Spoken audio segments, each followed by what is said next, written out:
lady. And you know how I feel about what's happened to your family. I feel your pain as if it were my own. What you've suffered is beyond imagining. You're very kind, my lady. Of course, Mira, but you must not despair. We will get through this together. You must understand there are limits to what I can say, especially here in King's Landing, now that I am to be queen. To have a handmaiden from the north whose family fought for Robb Stark. It raises questions at a time I can least afford. Cersei herself cornered me this morning outside the Royal Sept. She mentioned the northern girl in my service, and she painted you a traitor. She was very pleased with herself. Her face was full of mirth as she said it. What does she intend to do? She intends to make you miserable, knowing that will make me miserable as well.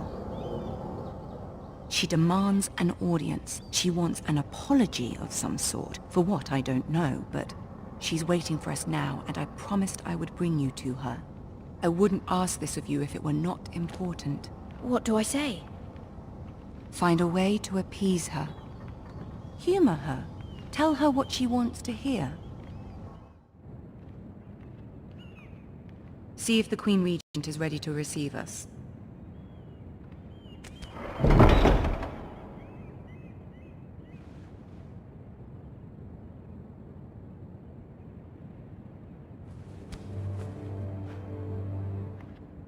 You'll be fine. I know you will. You may feel one thing, but you must say another.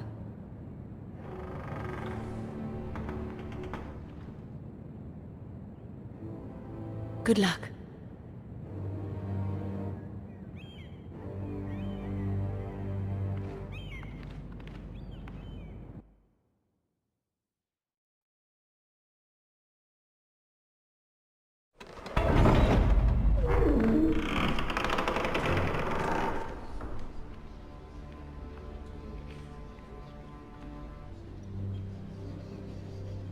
You can do this.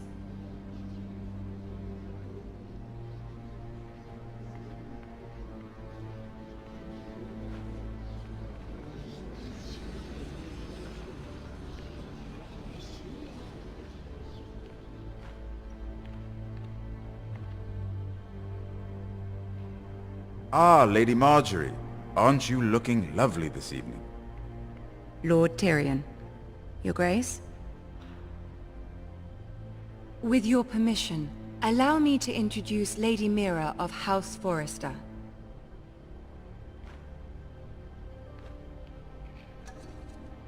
I will speak truly, Your Grace. I should hope so. Speak falsely, and it'll be worse for you. House Forrester is a northern house loyal to the king. Are they? I beg your pardon, Your Grace. I wasn't talking to you. I want to hear from the girl. Is your family loyal to the king? Perhaps you should ask the new Lord Forrester. Yes, Your Grace. To the one true king. The one true king.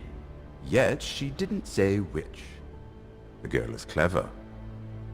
She only meant... I don't care what she meant. I care what she said. I won't stand for impertinence from a girl of the North. If you would give her the chance to explain... Perhaps she can explain why the Forresters have been loyal bannermen to House Stark for centuries. A house of traitors. Yes, Your Grace. They are traitors. The Starks were your liege lord, yet you name them traitors so easily. Is it any wonder you were so impertinent to ask which king deserves your loyalty, if you have any loyalty at all?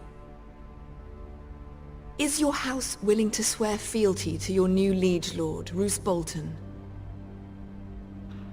He is the Warden of the North, Your Grace. He is, and I the Queen Regent and Tyrion the Master of Coin. The girl has a remarkable talent for answering questions while in fact saying nothing at all. Old allegiances are not easily abandoned. But now that the war is over, we must look to rebuild and forge new alliances. There are ships and shields to be built, and Joffrey will need a steady supply of ironwood for his armies. I'm told there are others who would happily serve that purpose, but I trust we can rely on House Forrester. Forrester ironwood does seem rather unique. Yes, Your Grace. It would be a shame to see it fall into the hands of another house. I imagine you'd do almost anything to prevent that from happening, wouldn't you? Ask any Lannister, and they'd do whatever was necessary to save Casterly Rock.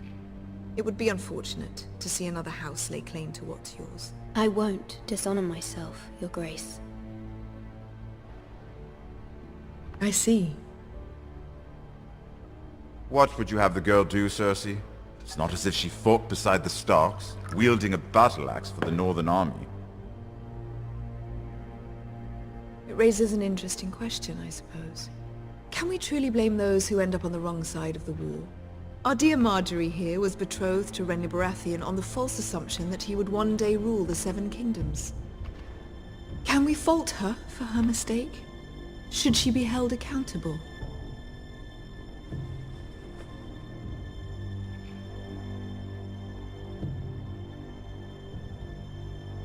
It is not her place to say, Your Grace. The girl must have an opinion on the matter. If there's a point to this, I hope you find it quickly. Loyalty can be such a hard thing to define. This city alone is filled with all sorts of ambitious opportunists looking to reinvent themselves, pretending to be something they're not. Who knows what lurks within their hearts? You are a girl from the north, here in service to Lady Marjorie. One can only assume her interests are yours. Yet loyalty to a king, that must be absolute, beyond question. And if your loyalties were to become conflicted between your king and the very person whom you serve, what would you do then? I'm sure she Let would... the girl answer the question. My loyalties would never conflict, Your Grace. That's a coward's answer. I will not have my time wasted by a northern girl who thinks she can play games. Who do you choose?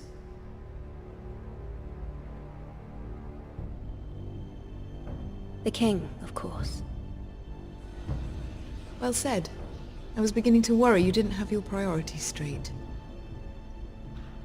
She is a threat to the crown, isn't she? The most dangerous handmaiden in all of King's Landing. I'm not quite sure what to make of her. Not surprising, I suppose, for a northern girl, but not very encouraging either. I'd like a word with you, if I may. Of course, Your Grace.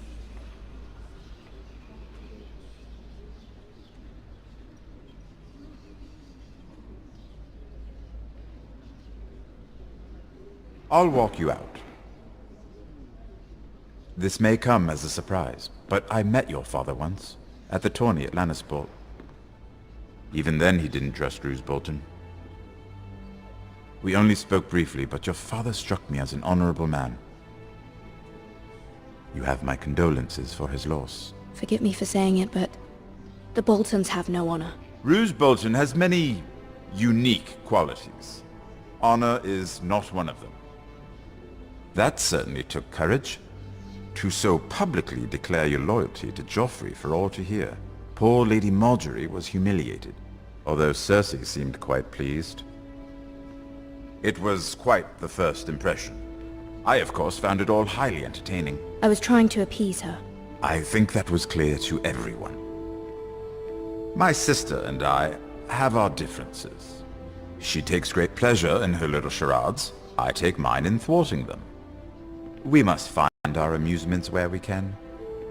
She threatened to give your ironwood to another house. It is the Master of Coin who decides such matters. The crown needs boats. Boats need wood. You can help my family.